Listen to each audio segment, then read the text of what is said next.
First, who is your ideal client? It's important to ask and answer this question and to specialize versus position yourself as a generalist. Even if you're going to work with multiple markets, it's important in your conversation with each individual market to position yourself as understanding their unique business challenges and to position yourself so the people who can introduce you in that market are much more willing to do it because you're speaking their language. For example, in our own business, 70 to 80% of our business is in the financial services industry. So when we speak to that market, we have a higher level of credibility and authority and results in that market that causes the people who are already reaching people in that market to prefer us versus the generalists. So it's really important to ask and to answer that question and to really laser in. And it's okay to pick 2 or 3 markets. It's just not okay in a broad sense to be a generalist, but to speak to those individual markets, to create, for example, individual web pages or special reports or offers unique to those markets.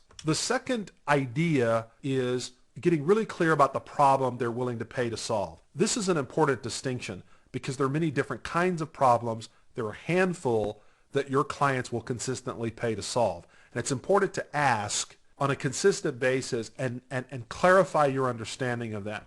In a broad sense, my experience and observation is that small business owners and professionals, they are really buying more money in less time, or more profit with less time, effort, energy, expense overall. Most consultants lead with terms like SEO, direct response, a whole bunch of terms that really small business people and entrepreneurs don't really understand. What they do understand is whether or not what you're going to do for them allows them to make more money in less time, again, with less expense.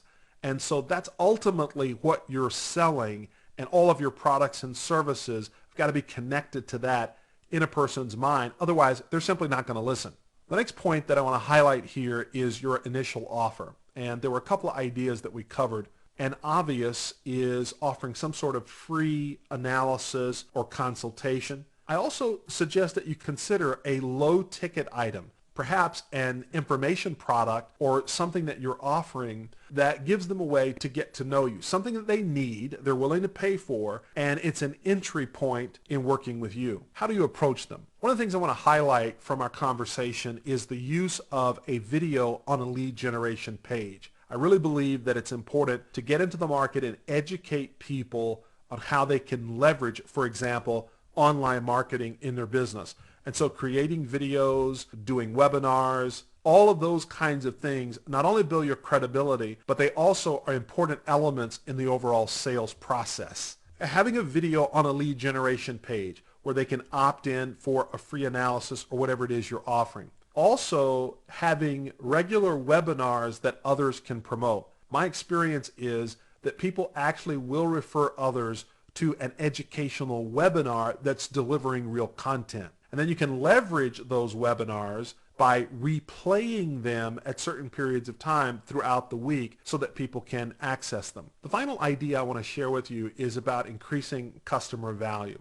And this is really important because to succeed long term, I believe you've got to provide your clients a path of growth. In other words, not just the first thing or the second thing that they're going to buy, but ultimately, if that client was with you over a 3-year period of time, what would you offer? What would you do for them?